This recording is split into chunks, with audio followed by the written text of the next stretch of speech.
Estamos para hablar de este tema con Rocío Gutiérrez, ella es coordinadora nacional adjunta del Foro Salud. ¿Cómo estás, Rocío? Buenas tardes. ¿Qué tal? Buenas tardes. A ver, es conocido que en el sector privado cada vez son más las mujeres que optan por, en coordinación con su ginecólogo, programar su fecha para someterse a una cesárea.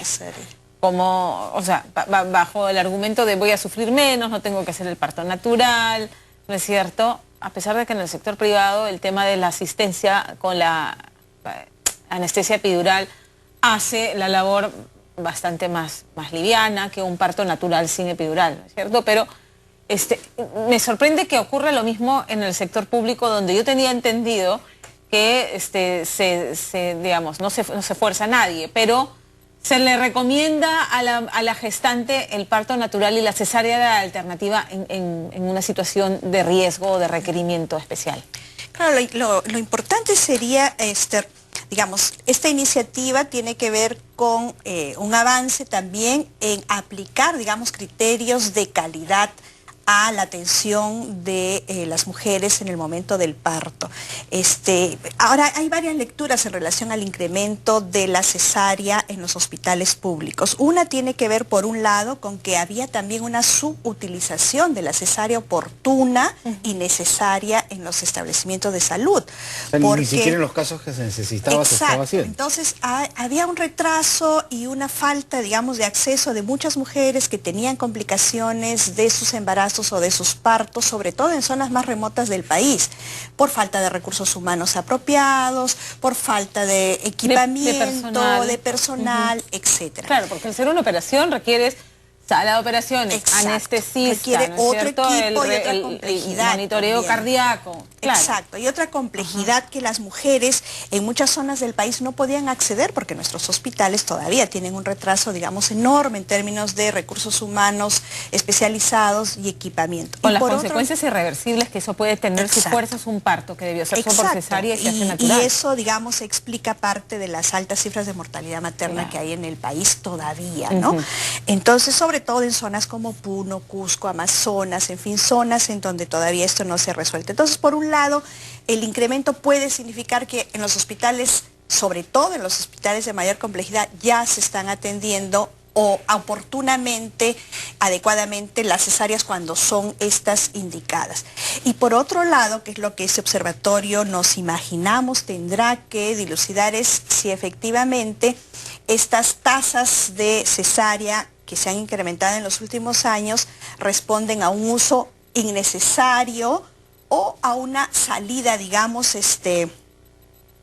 más rápida en torno a los partos en los hospitales. ¿Hay elementos como para poder sospechar eso de que se está utilizando en casos que no es necesario? Lo que tenemos es información de lo que ha pasado en los últimos años en los servicios privados, ¿no? En las clínicas privadas, el incremento de las cesáreas, como ha ocurrido en muchos países del mundo donde funcionan las empresas privadas de salud, las cesáreas se incrementan automáticamente de un 30, 20 y tantos % a un 70%. Claro, porque es más costosa porque es más rápida.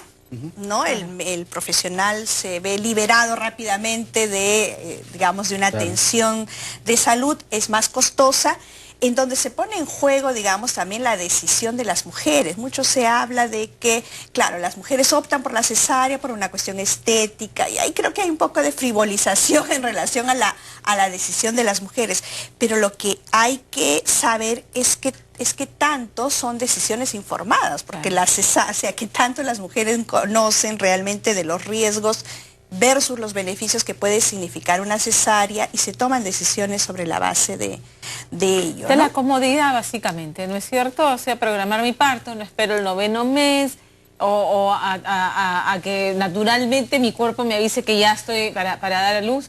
Al médico también le conviene, por lo que usted decía, ¿no? O sea, programa, termina, hace la operación y se acaba. Claro. Cuando es una operación con todos los riesgos. Es una cirugía con todas las complejidades y riesgos que ello significa tanto para la madre como para el recién nacido. En el sector público no tenemos, digamos, evidencias de qué está pasando con el aumento de las cesáreas. Hay, digamos, podría uno deducir que si la lógica es la misma que en el sector privado, claro, la cesárea responde a que, digamos, los diagnósticos no son oportunos, entonces hay más complicaciones y entonces se tiene que recurrir a la cesárea, a que también hay una presión, digamos, por la productividad del personal de salud, entonces hay que atender más rápido a más personas. Podría ser una pista. Claro, en el sector privado se especula incluso de que se les pone cuota a los médicos para que determinado número de cesáreas se realicen. Hay un conjunto de incentivos perversos en relación a que determina la decisión supuestamente concertada con la paciente o con la usuaria, pero habría que ver, porque finalmente si las mujeres conociéramos realmente cuáles son los riesgos y beneficios de una cesárea, estoy segura que más de una optaría por evitarse una cesárea. En el sector público a la paciente se le da la alternativa de elegir entre un parto natural y una cesárea. Debería darse sobre cualquier procedimiento médico, ¿no? O sea, tenemos una ley general de salud, tenemos una ley de derechos de los usuarios en los servicios de salud que ya incluso está reglamentada, que manda que todos los profesionales de salud en los servicios de salud informen adecuadamente y consigan o obtengan un consentimiento informado de parte de las mujeres para cualquier procedimiento médico. Ok, entonces entiendo ahora, que sí, todas las mujeres, también en el sector público, tienen el derecho de elegir uno u otro parto. Exacto. Entonces, conociendo los riesgos de acuerdo. Y ventajas y desventajas de los... Ahora, hay que reconocer que también una cesárea se aplica en condiciones de emergencia generalmente, ¿no? En condiciones de una patología, claro, de una complicación, el niño viene, no encajó, viene con una circular y otros temas más complicados seguramente. El médico debiera obtener un consentimiento informado sobre la base de la información que se le entrega a las mujeres. El tema es qué pasa en aquellos hospitales que están, por ejemplo, en nuestras zonas altoandinas o nuestras zonas amazónicas, en donde las mujeres no necesariamente entienden lo que se les está explicando, porque no está en su lengua, no está en lenguaje sencillo, que es otro de los temas que, digamos, podría permitirse que este observatorio haga, ¿no? Es chequear cuánto las mujeres están adecuadamente informadas sobre los procedimientos que se les va a aplicar. ¿Es posible en los hospitales públicos que una mujer que no necesita cesárea pida tener una cesárea? En la medida en que sí tiene las alternativas. Es posible, pero tendría que tener una justificación médica, porque hay protocolos. O sea, el sector público, tanto médica, como... no la voluntad de no querer pasar tiene por que haber por el dolor de las contracciones y la labor de parto. Eso felizmente está protocolizado. O sea, los hospitales públicos ya cuentan con protocolos, tanto normas para la atención materno-neonatal, para la atención obstétrica. Los hospitales tienen protocolos. Y entonces, si es así y existen los protocolos, ¿por qué la sospecha de que el incremento que está registrado en el sector privado se replicaría en el sector público?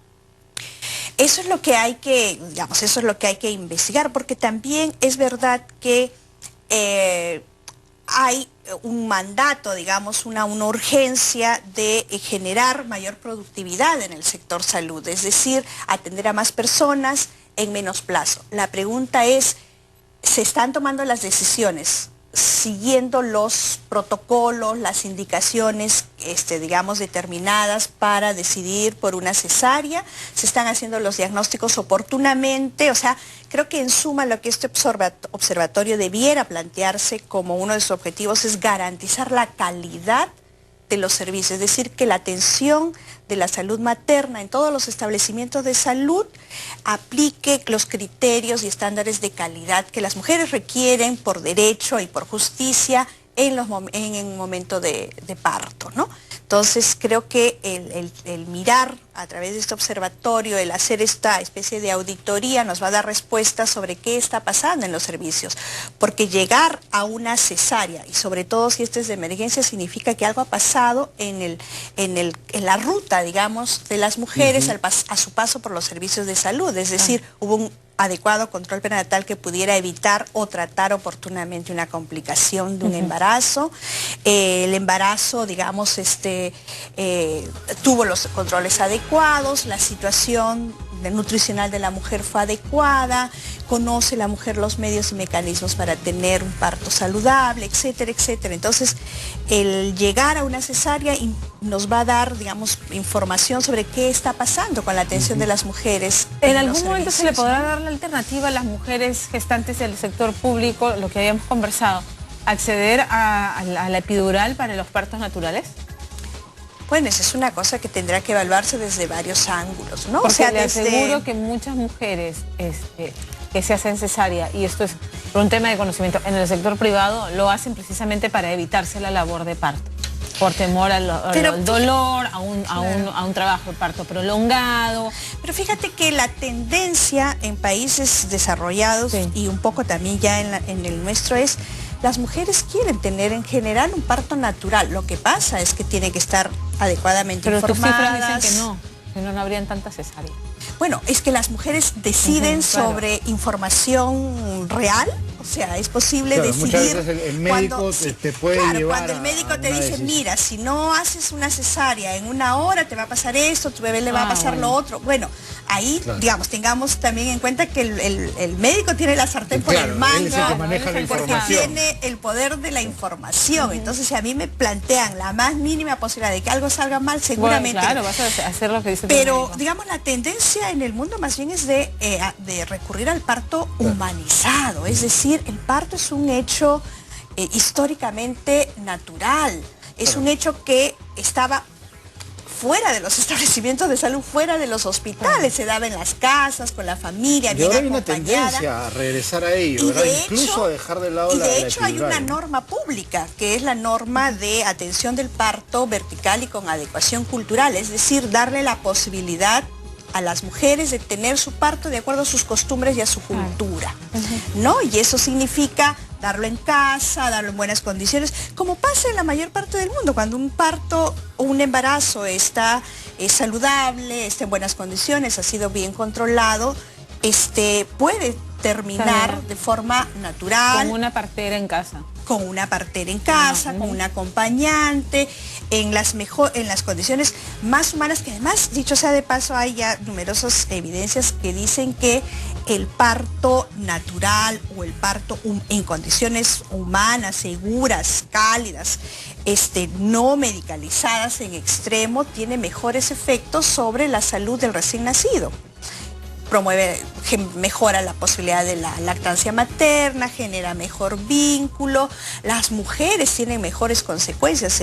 Se ha medido que en los países, digamos que las cesáreas en general tienen un riesgo de complicaciones que ya se han medido, ¿no? Entonces, hay que formar a las mujeres. Yo puedo hablar por los dos casos porque he pasado por mi primer hijo cesárea, el segundo hijo, por el periodo que pasó entre uno y otro, pude hacer un parto natural, porque además con cesáreas, si vuelves a salir embarazada en un corto plazo, tienes que hacerte cesárea otra vez. No hay forma, efectivamente. Yo recomiendo totalmente el tema del parto natural porque es la recuperación es permite a la mujer reintegrarse casi inmediata, y la exigencia de un recién nacido te necesita activa y no con un corte que te limita. Eso es definitivo. Claro, creo que hay dos temas ahí: mejorar la calidad de atención en los servicios públicos de salud, de la salud materna, y la decisión informada, ¿no? Adecuadamente informada, ¿no? Muchísimas gracias. Rocío, gracias por estar esta tarde con nosotros. Gracias. Hacemos una pausa cortita.